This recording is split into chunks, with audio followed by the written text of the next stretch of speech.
My name is Nathan Sturdivant, and in this talk, I'm going to presenting work that appeared in Computers and Games 2022. And this is work that presents an efficient Chinese checkers implementation. So how do we implement this game efficiently? The paper itself talks about ranking functions, talks about bitboards, using the BMI2 instruction set, and covers all the details around this. This is the talk that I gave at the conference itself, where I've added just a tiny bit of extra material, but I only had 15 minutes to present there. I'll go through it a little bit slower here, but as a result, we won't get into all the details of how the ranking function works and how we do that efficiently. But this work is motivated. I've been working on the game of Chinese checkers sort of on the side or as a little hobby over the last number of years. And in doing that, I was asking the question, how could I make my implementation as efficient as possible? And I was just looking around, I didn't see very much work that talked about some of the BMI2 instructions that were available and how they could be used for an efficient implementation. So I thought I would write this paper to document what I had done in this game in case it would be helpful to someone else, which is also why I'm recording this talk, to make it available to other people who might be interested. Okay, so getting started here, there's a general assumption that we have about game playing programs, which is the faster the program runs, the better the performance. The faster a game engine, the more wins we're going to have. And if we're thinking about solving a game, if I'm going to be doing a lot of computations, then having a more efficient game playing program is going to be really important. And historically, we can see that many programs have worked on simplifying the move generation or speeding up the move generation using bit operations. Someone else also pointed out during the talk that also a bit representation of a board sometimes can take less memory than a regular representation of the board, but that's not something we're particularly concerned about in the implementation that I'm building here. So we can see there's historical publications on chess, other games like shogi, arima, and even just a general overview of different techniques that could be used. In particular, we're going to talk about Chinese checkers here and the particular challenge that the game offers in terms of trying to build a bitboard implementation. This code is code that I started writing around 1998, and so at this point, it's almost 25 years old. It's been updated slowly over time. I'll talk about some of the efficiencies that were in the code later in the talk. And I am in the process, I've strongly solved a number of different board sizes of Chinese checkers. And so again, as I said earlier, this is what we were looking at to try and get even more performance out of the program. So in the talk, I'm really going to focus on move generation, what we call step moves or hop moves. And we'll see that step moves are fairly easy to do, hop moves are a little bit more difficult, and then we'll look at some of the results of how this works in practice. So a bitboard representation is one where we're going to take the locations on the board and we're going to represent whether there's a piece there or not using a bit. In this case, we've chosen a numbering of the board, so I've labeled the board here as 0 to 48. And in the Chinese checkers game, players are trying to get from the bottom of the board to the top or the top to the bottom, at least in the two-player game. The game can be played anywhere from 2 to 6 players. And when I originally did the implementation of Chinese checkers, I was looking at 3 games with more than 2 players. So that's historical work that I've done, but I've come back to it in the 2-player sense to look at what could be done there. And so if we look at the rules, what we can see here is that there is this core portion of the board, the 7x7 portion of the board, which is where most of the gameplay takes place. The rules of the game say that if I only have 2 players, that those players are not allowed to go into the additional home areas that are on the other corners of the board that I've marked in yellow here. But players are allowed to jump through there, so they can jump in and jump back out. What that means in order to represent that is you actually don't need all of those. You need just a subset of the pieces here, and you can use these to be able to represent jumping in and jumping out and not allowing yourself to stay there during your moves.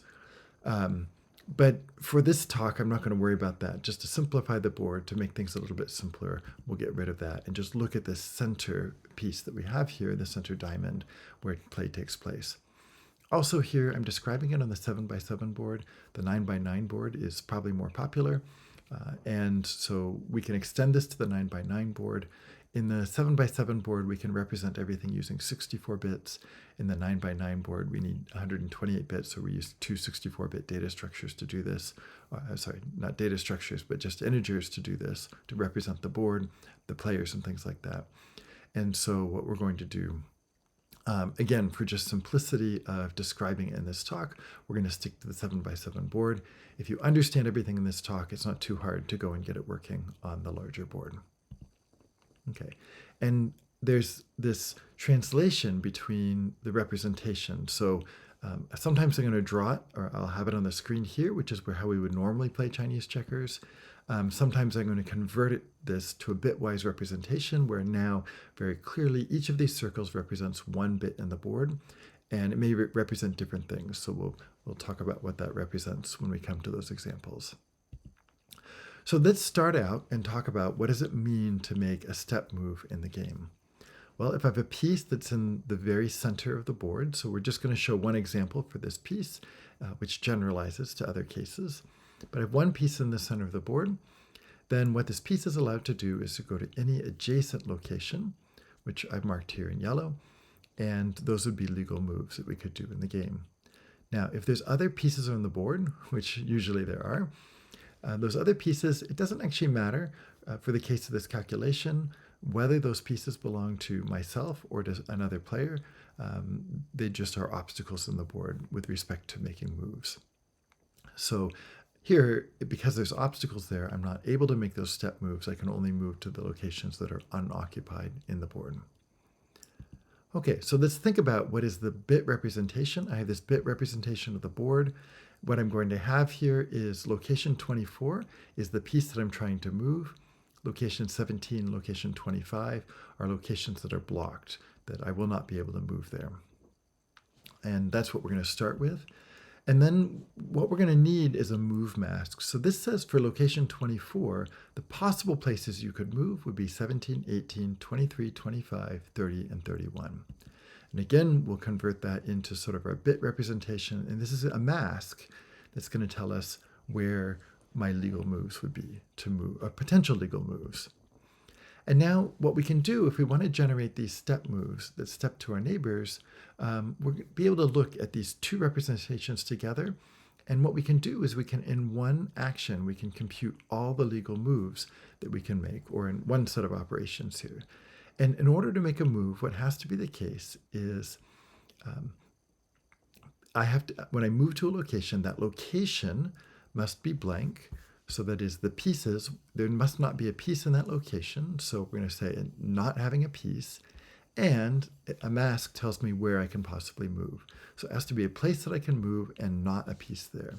So if I just do this math, then these bitwise operators, then in one step, these locations here will be set to be true, and those will be the locations that I can potentially move.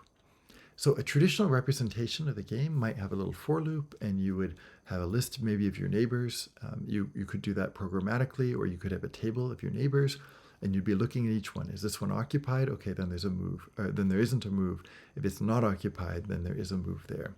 So we could have a little for loop to generate all of those. What we can do now is we can, in one set of operations, so it's not one instruction, but not too many instructions here, we can go ahead and generate this output here. And when I get that, then that's going to be my moves. And this hints at the representation that we use for moves, at least an intermediate representation we have, says that we're going to have one bit set for every move that I can make. So what's actually going to happen is for every piece on the board here, for every piece on the board, we're going to have a 64-bit integer. And the bits that are set are the locations where that piece is able to move legally. And we could then take this and basically map it to the board. I'm putting the block cell, the cell that I'm moving the piece from, 24 back on, and 17 and 25 that are blocked. But we see then I get these four legal actions, 18, 23, 30, and 31. And again, I get them in just in some simple bitwise operations. So there's nothing particularly special here. There's nothing fancy. This is fairly straightforward. This works really easily. And this is a nice improvement on trying to do this with a more traditional for loop or something like that. But things get more complicated when we think about hop moves. So what we're going to do is we're going to put some pieces back on the board here to reason about this. And what we can do is think about what are the hops that I can do? How can I jump on the board? And so in order to do that, I'm going to start again from the piece in the middle of the board. I can hop over a neighboring piece. In this case, I have 3 neighboring pieces that I can hop over, and I would land on an empty cell on the other side. And this is something that I can not only do once, but I can actually chain these actions together, which means that I could, for instance, do another further jump up to the top here. But we also have to be a little bit careful because I could be jumping back to the same location I've already been. If we're not careful, we could end up in a loop of just regenerating the same moves over and over again. In my original implementation of this, or one of my more efficient implementations, but not the new version that's using Bitboards, what I did is I actually did have a bitboard there that was used to keep track of the moves that I generated so that I could avoid duplicating them. And in the game of Chinese checkers, if we look at the mid-game, even on the small board, there can very easily be hundreds of moves that are legal. And so it can be, there's quite a lot of work that can be spent doing this. Traditionally, this might be done with something like a depth-first search. And so, we've got to do some stack here, and there's a lot of overhead in actually doing this. So we'd like to see if we could speed this up. Okay, so what are we going to do here? Okay, one of the things we might do is we might think about, well, if I want to take a jump, so I'm trying to get from the blue cell on the left-hand side, which is here, I could think about, I get a bit, so, one uint64t in this case, and I'm going to have a mask set that's going to say this location has to be occupied, this location has to be not occupied, so I would negate the board and then end it with this, and I get these values back, and then I could say if both of these are true, then I would be able to make this move. But this would require going back and basically doing a for loop again, because this only calculates one move. And that's expensive. Not only do I have to keep more masks around, but I'm going to compute them sequentially. And this is not going to give us a great speed up. This is just sort of the same as using, for instance, an array notation and accessing values in the array. So I'm assuming we're all familiar with the conversion now between the Chinese checkers board and the bit representation here, but this is what the board would look like.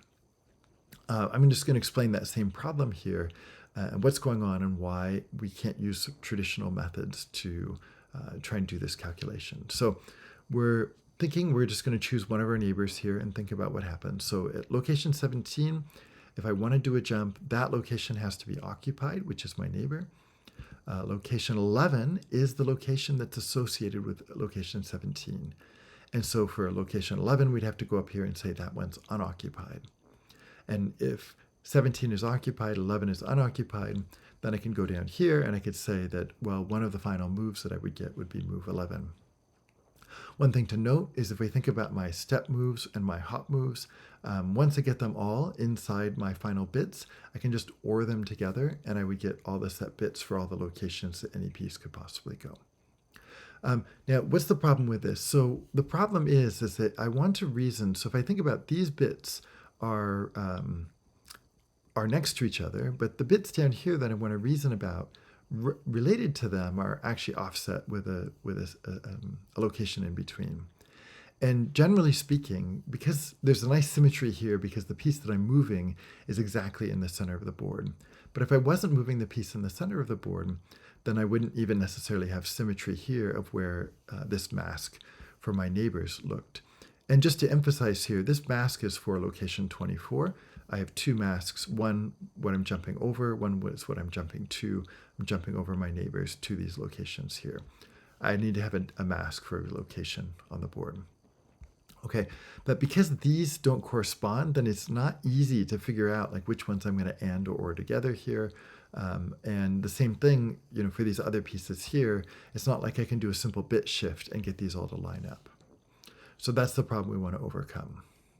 But one thing I do want to point out that's actually really interesting here is that if we look at the ordering here of the 17, 18, 23, 25, 30, 31, the ordering of those bits is the same order, so of my neighbors, is the same order here of the locations that I jump to. So 17 jumps to 11, 23 jumps to 22, 25 jumps to 26. So this order here is exactly the same. And we're going to be able to take advantage of that. So really, practically speaking, you might say, oh, I could use any order that I want for my board here. But it really helps in case of what we're doing here to make sure that our neighbors and our jump to locations will be in the same order so that I can reason about them using these operations I'll talk about next. So as we were looking into improving this, we're looking at the BMI2 instruction set. So this is from Haswell in 2013. And there's two instructions in here, which is a parallel deposit and a parallel extract. And these are ways of packing and unpacking bits according to a selector mask. So I'm going to show just an example of how this works, and then we'll go back to our Chinese checkers example. So what we can imagine here is that, sorry, we'll come to the output in a second. So what we can imagine here is I have some input, just some arbitrary bits that are set, and I have a mask. So what I want to do is take a mask and say, these are the bits that I'm interested in. And so what it's going to do is basically say, look, I'm going to gray out all these bits that don't have the mask set. And of the remaining bits, I'm going to copy them down into the output. A little bit messy here with the arrows, but what we can see here is each of these are compacted and lined up consecutively with no gaps in the output. Essentially, these gray bits, they're zeros, or they will be treated as zeros, and this will be filled on the top. But what it allows me to do is take an arbitrary set of bits. In this case, I did every other bit, but we can do something arbitrary and take them and put them in the low bits. The parallel extract does that. The deposit takes them from the low bits and puts them back. So how can we do this in Chinese checkers? How can we use this? Well, what we're going to do is we're going to do an extract of the board from the neighbors. So what we're going to say is, look, I want to take the neighbors, and I'm going to use that as a mask and ask what is in the board in the locations where the neighbors are. And I take those, and then it copies them down to the low bits down here. And these are exactly what is on the board for these 6 locations. So basically, if we think about my 6 moves that I could move to, or my 6 neighbors, this tells me 4 of them are occupied, 2 of them are not occupied, and there's an ordering here, not necessarily lexicographical, but there's some ordering here that's going to be consistent as we both look at our neighbors and our jumping.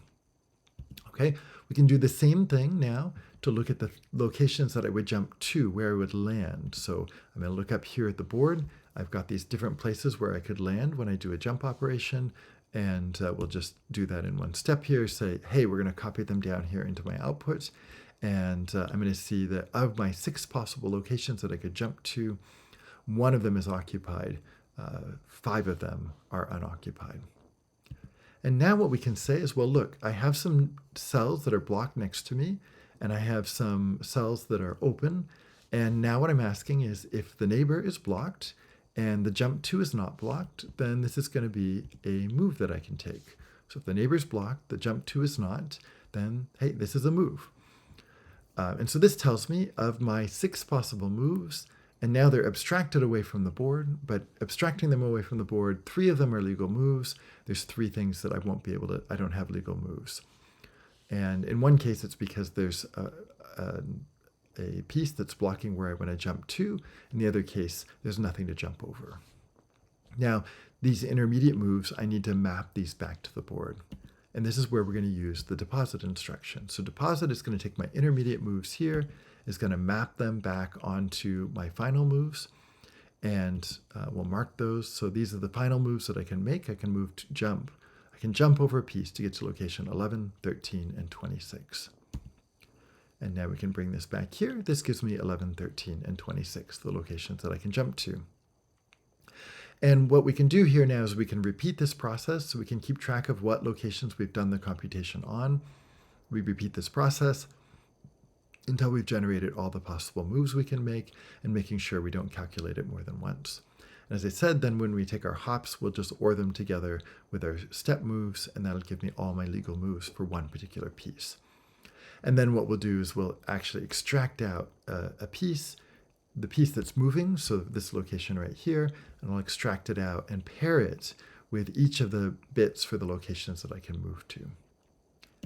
And the reason why I do this is because now we can look at the other operations. So I'm not going to describe these or animate these at all. But if I want to do things like ask if someone's won the game, I can just apply a mask. I put a mask on the goal, and I can do that very quickly. I've just talked about how we do the parallel deposit and extract to get moves efficiently.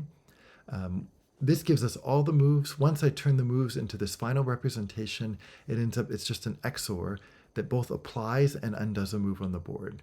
What the XOR will do is it'll essentially flip where the piece is right now, and it'll set where the piece is moving to. The fact that it's jumping in between, we might animate that to make it nice for the people who are playing the game to see what's going on, but from the computer's perspective, I don't have to think about the intermediate locations. Now, if we're doing something like solving a game, or we might be using a transposition table or an in-game database or something like this, or even an opening book, then I'm often going to use a ranking or an unranking function, or also called a perfect hash. And in the paper, there's some combinatorial math that shows how to do this on order of the number of pieces and versus order of the number of boards. And there's just, if we look at the combinatorics and how the combinatorics work together, you're doing sums of combinatorials, but ends up that sums of combinatorials simplify nicely until we get basically, like if I have 6 pieces, I just sort of do 6 operations and I can get a ranking of a state. And in this case, for the first player, we're just sort of using we're using some fairly simple bit operations to pull off like the low bit or things like this.